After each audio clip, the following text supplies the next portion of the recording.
Assalamu alaikum wa rahmatullahi wa barakatuh. Welcome to Living in the West, a series of programs where we go through the lives of those Muslims living in the West, the Muslim minorities, how they should interact, what role they should be playing in the West. With me today I have Sheikh Al-Haddad for the Muslim Research and Development Organization, a foundation and a think tank which looks at providing solutions to Muslims in the West. Assalamu alaikum, Sheikh. Alaikum salam wa rahmatullahi wa barakatuh. Sheikh, we spoke in previous episodes about the importance of this subject. A question that might come up from one of our viewers is the permissibility of Muslims living in the West. What is this permissibility? I mean, this is from one of the 5 rulings of the Sharia. Are they allowed to live in the West? Bismillahir Rahmanir Rahim. Alhamdulillah Rabbil Alameen. Wassalatu wassalamu ala ashrafil anbiya'i wal mursaleen. Nabiyyina Muhammad wa ala alihi wa sahbihi ajma'in. I guess this is a serious question, and I think you are bringing the subject to really the foundation. We have to speak about the foundation, which is the permissibility of Muslims living in the West. Mm-hmm. Now, as we spoke about fiqh, and we mentioned that fiqh governs everything in our life. And from a technical point of view, fiqh, can be divided into 2 parts. A static one, or thabit, fixed rulings, and dynamic rulings. Now, the dynamic aspect of fiqh is based on certain number of foundations. And those foundations, once we understand them, we can understand how fiqh is flexible, and we will be also able to make fiqh dynamic to our situation, and we will be able to contextualize fiqh. Mm-hmm. And this is a very important thing, to contextualize fiqh. For example, this issue of permissibility of living in the West. Before we talk about the technical permissibility of living in the West, let us explore all other possible solutions for Muslims in the West. What do I mean by that? Before saying that, yes, Muslims are allowed to live in the West, or Muslims are not allowed to live in the West. If we say Muslims are not allowed to live in the West, where are they going to live? What do we mean by that? Means before bringing an answer, you have to explore all possible solutions. And that's why, take this issue of eating the dead flesh for a person who is starving to death. This is an Islamic ruling on the person due to a necessity, eating a flesh that he's not allowed to eat normally in normal circumstances. Exactly. Okay. So if someone said, okay, Sheikh, I have a question. Is it allowed to eat dead flesh? Of course, the person, a scholar or a person who's going to give a fatwa, he should not take this question on a face value. He should ask, why are you asking this question? For sure, you are asking this question because of a certain need or a certain situation that you are going through. Mm-hmm. Because a normal person will not ask whether it is allowed to eat dead flesh or not. Because it's known that you're not allowed to. So because it is well known. حُرِّمَتْ عَلَيْكُمُ الْمَوْتَ. And this is a well-known established principle, Islamic principle. So he would say, why are you asking about this question? And the answer will come. Well, I am starving to death, and I am not able to find halal food. So I have to go for the haram food. I have to go to Mayta. This is the typical example scholars mention when they discuss the issue of darura, the necessity, the issue of ضرورة, حاجة, etc. So the scholar said, yes, he can eat from the dead flesh, provided that if he doesn't eat that dead flesh, he is going to lose one of his main senses, or he is going to lose his life. So this is the condition. There is no other food, halal food, and if he does not consume that dead flesh, he is going to either die or lose one of his main senses. Yes. So once the situation is established, then the ruling comes, or the fatwa comes. Yes, it is permissible to eat that dead flesh. Then the scholar has to qualify that fatwa. Don't exceed the limit that makes you survive. Okay? This is one thing. The other thing, once you find a halal food, then you have to go back to the halal food. Now, once we apply this well-established, important Islamic principle, once we apply it to this question, permissibility of Muslims living in the West, we should say, okay, if we say that it is haram, what are the possible options for them? Either we say that they have to go to some Muslim countries, okay, or living elsewhere. Now, let us explore more, and let us talk about realities. Let us talk about contextualizing the question, because contextualizing the question, as we said, is a very important principle that has to be applied before giving the fatwa. So the context this is, are there Muslim countries, if I could interject there, are there Muslim countries they could go to? Would that be a context? Yes. Okay. So let us explore the context. Are there any Muslim countries that they can go to or they can flee to? Okay. And here we should explore this, because the Muslim countries now are different from the Islamic State in the past, or Islamic Khilafah in the past. Islamic Khilafah in the past finds it obligatory upon itself to what? To accept Muslims wherever they are. This is one thing. The other thing, the contemporary issue regarding the New World Order and the agreements between different countries and the situation of the political situation of different countries and the United Nations agreements, okay? These things have to be taken into consideration. And the reality is, now each political entity or each political country, by law, is not obliged to accept citizens of other countries. This is one thing. They might allow citizens of other countries, or known as foreigners, to reside on a temporary basis, but not permanently. So some Muslims might say, yes, if we say to Muslims living in the West, yes, it is not allowed for you to live in the West, you can go to some other Muslim countries, Egypt, Saudi Arabia, Pakistan, etc. But yes, you can go there to work on a temporary basis. Later on, you have to go back to your country. What does your country mean? Your country means the country that you hold its citizenship. Okay, we might like this, we might not like it, but likeness is something different, but we have to talk about realities. Here, once we talk about fiqh, we have to talk about realities. So, in a nutshell, if you move to a Muslim country that is not your country, that is not classified as your country, you are going back to your country eventually. Okay. So moving to a Muslim country is not the same as moving to a Muslim country in the time of the Khilafah, where they would accept you as a person of the same faith and encompass you. Yes, now, as a citizen. Yes, as a citizen. Now, due to political reasonings and due to agreements, a person from another country entering a Muslim country is not seen in the religious term, but rather as a national. You are a citizen of another country coming. Exactly. So, let's look at the other angles. What about the indigenous people who are This is another dimension, another important dimension. Because, for example, pure British people, indigenous, British people, indigenous Americans.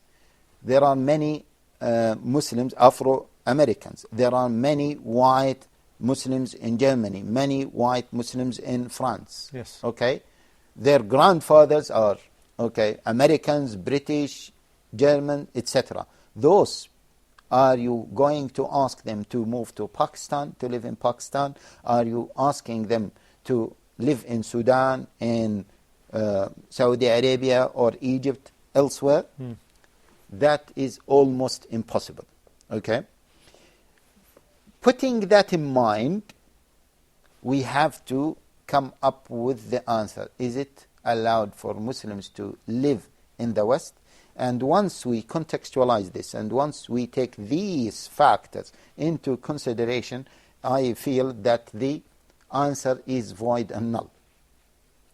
Means that, the question itself is void and null. Because you should ask this question if there are different answers, if there are number of options. But if you have one option, then the question is almost meaningless.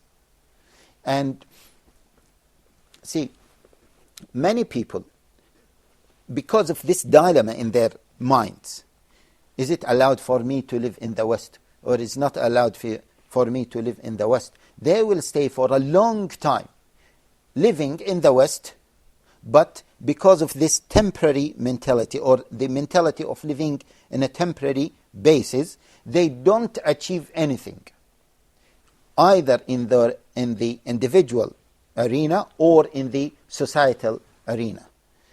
And hence, those societies that have these individuals, may fail, and we may not achieve as we should have been achieving. This point I'm going to take you up on, because some people have some arguments towards this point. We're going to go for a short break in Living Islam in the West, or Living in the West. Assalamu alaikum wa rahmatullahi wa barakatuh.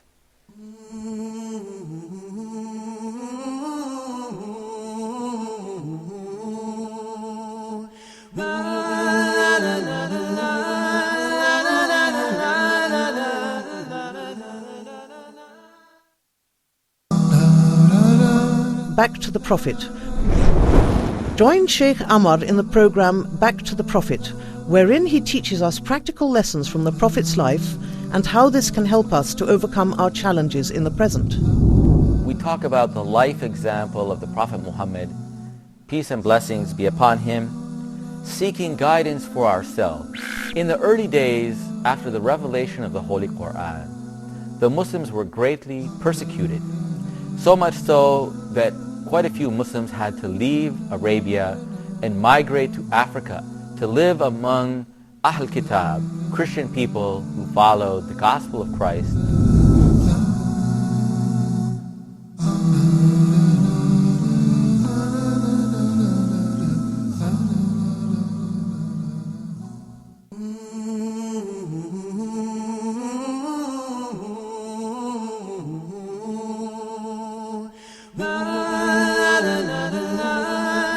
Assalamu alaikum wa rahmatullahi wa barakatuh. Welcome back to Living in the West.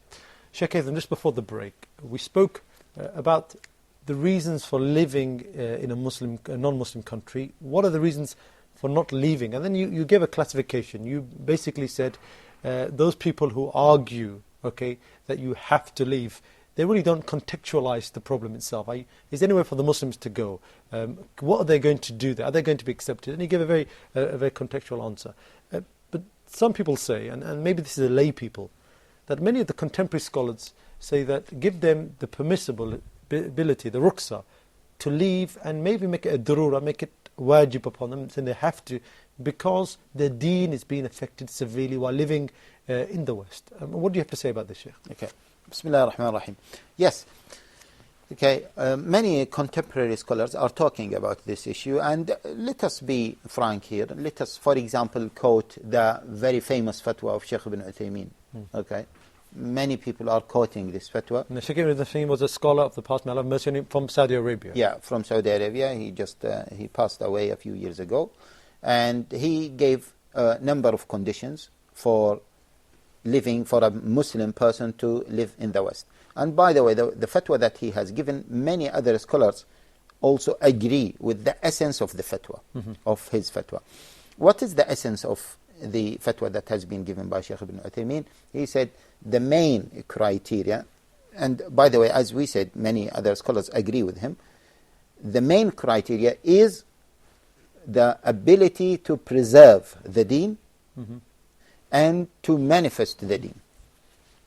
For example, they say the ability to remain as a Muslim with your basic principles and to manifest those principles. Means you can pray openly, no one can stop you from praying. Muslim women can wear hijab openly and no one can stop them from wearing hijab. Okay, and they might give some other examples. We don't want to dwell into those examples, but we want to speak about the essence of the fatwa. Here, by the way, Sheikh Ibn Uthaymeen, this is the non-fatwa given by the Sheikh Ibn Uthaymeen. But Sheikh Ibn Uthaymeen, he has another fatwa that has not been spread, that has not been mentioned in this context. And Sheikh Ibn Uthaymeen, when he was asked about those Muslims who cannot go to Muslim countries, he said, well, the situation, to be honest, is difficult, and the answer for this question is quite difficult. So it's not a clear-cut... Yes, and he said this is a controversial issue. Himself, rahimahullah. And this is the latest answer that he has given. Many other scholars who used to share the same views of Sheikh Ibn Uthaymeen, when certain realities are mentioned to them, then they mention the same statement of Sheikh Ibn Uthaymeen, that this is a difficult situation, this is a controversial issue, and maybe we need to explore upon it later. So, as you said, it is not a clear cut that Muslim scholars, contemporary Muslim scholars, do not allow Muslims to live in the West, simply because of the context. So let's look in the deen aspects slightly now. So how do we expand upon it? What do you mean as somebody not being able to manifest fully their deen? As somebody who's allowed to, say, pray, who's allowed to work and, say, for example, possess a beard, maybe, for example. I mean, what are those criteria that we need to clarify? Are those that we're going to say, you are now manifesting your deen? Okay.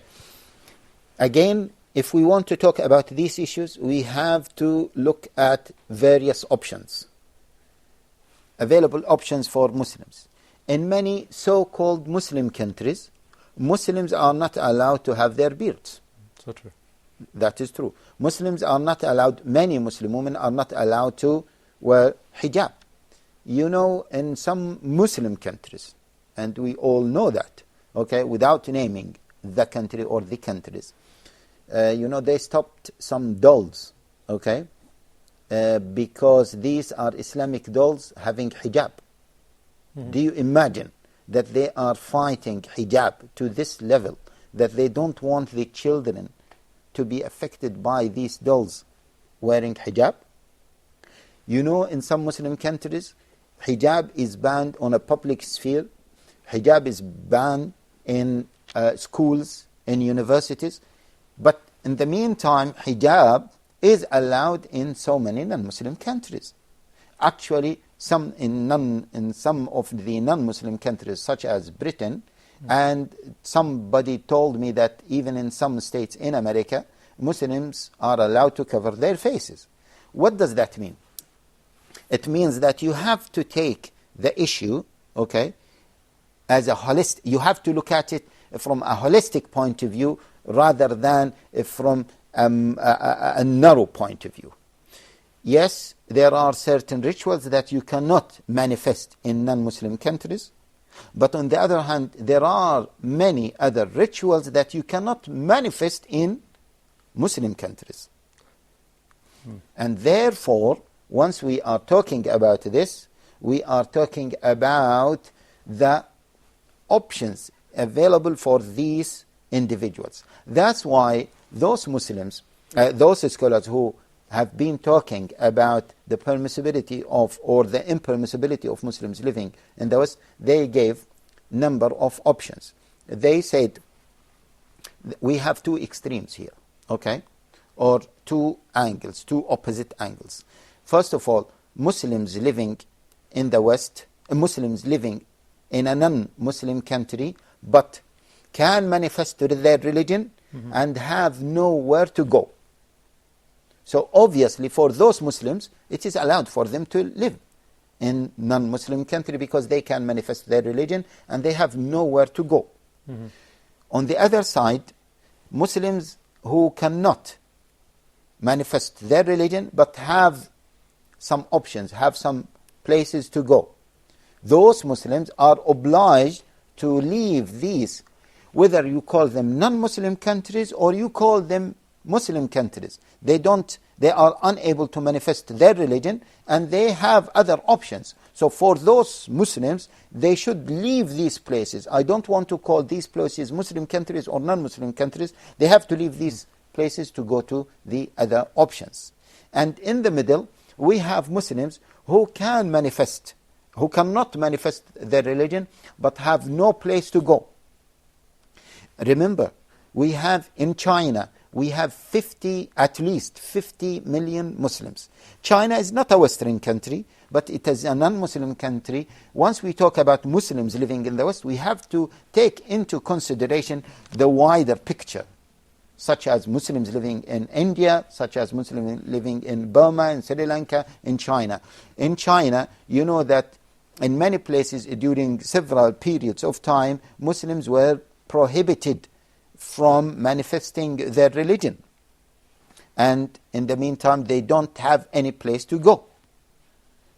Unfortunately, Muslim countries have not said to them, yes, you are most welcome to come and reside permanently in our country. So for those people, shall we hammer them and keep criticizing them, or maybe beating them up, telling them it is haram for you to stay in that country, it is haram for you to stay in that country, without providing them with solutions, and they don't have any solution. They cannot leave their country. 50 million Muslims living in China, or according to some other statistics, 100 million Muslims living in China. Where are they going to go? So that's why we have to look at the problem from a different angle. Can I ask you, Sheikh, in a very straightforward way, do you actually believe that Muslims who are living in the West, or even in these countries like you spoke about, have come to a point where they cannot manifest their deen? Is it that prevalent now? In most of the Western countries, let us be open. And I want to be frank. Yeah, many people frank. use this. They say that, well, actually, I cannot manifest it. This is why I asked the question, what manifestation? Is it manifestation to be able to wear an Islamic garment? This is what we're looking at manifestation. What is it? Okay. Manifestation, the issue of manifestation. They said, that the scholar said, to preserve your identity as a Muslim, not to hide your identity. This is the first condition. Means that you don't manifest yourself as a Christian or as a Jew. That's clear. Okay, this is one thing. No, you manifest yourself as a Muslim. I am a Muslim. You know that during the Russian time, or sometimes in the Russian, many Muslims were unable to clearly identify themselves as Muslims. Even I remember Sheikh Ja'far Idris, he said to me that he met one of those Muslims living in some of those Russian countries, and he said, do you believe that when we used to pray on a piece of cotton to put it on our forehead? Why? So they won't have a mark on the... They won't have a mark. So they won't be identified as Muslims. During Andalusia time, okay, there were some states that they did not allow Muslims to pray whether secretly or openly. And even there was a strange fatwa, we don't accept that fatwa, from one of the scholars at that time. He said, if you were forced to give your daughters in marriage for non-Muslims, then you should do that, okay, and you should intend that you are forced to do that. We don't want to discuss that fatwa because that fatwa has been criticized by many scholars, but it might reach to that situation. If it has reached to that situation, then Muslims should seek another solution. But we have to be careful about the possible solution for such Muslims. So this is the first condition. Mm-hmm. So I just want to clarify, you're saying now that these manifestations in the West, for example, are not as bleak as many people make them out to be. Exactly. So the first one is to manifest yourself as a Muslim, whether the person is practicing Islam or not. Then they say the main Islamic pillars, you have to be able to practice them. Okay? And some scholars said openly, and some scholars said no, just practicing them. Of course, we are asking for manifestation of those pillars. Means you can pray openly. And in most of the Western countries, Muslims can pray. And they have freedom, and unfortunately they have freedom to pray in some of the non-Muslim countries more than they have in some Muslim countries. And we all know that, and no need to mention the name of those Muslim countries. Muslims have to be able to fast. Muslims have to be able to go to Hajj. You know, in some Muslim countries, they don't allow young people to go to Hajj. Not because the number of people going to Hajj, but they don't want people to be radicalized, or they don't want people to get some influence from the Islam in a different country or in Saudi Arabia. Okay. So these are the main pillars that have to be manifested in order to say that, yes, Muslims are manifesting their religion. Okay, Jazakallah Shaykh Haytham. I think this is very, very clear now that we know what these manifest signs are. We're going to look into other areas of this manifest sign, and we're going to look at some ayat of Allah subhanahu wa ta'ala regarding this particular issue in our next episode of Living in the West. Please do join me next time. I leave you with Assalamu alaikum wa rahmatullahi wa barakatuh.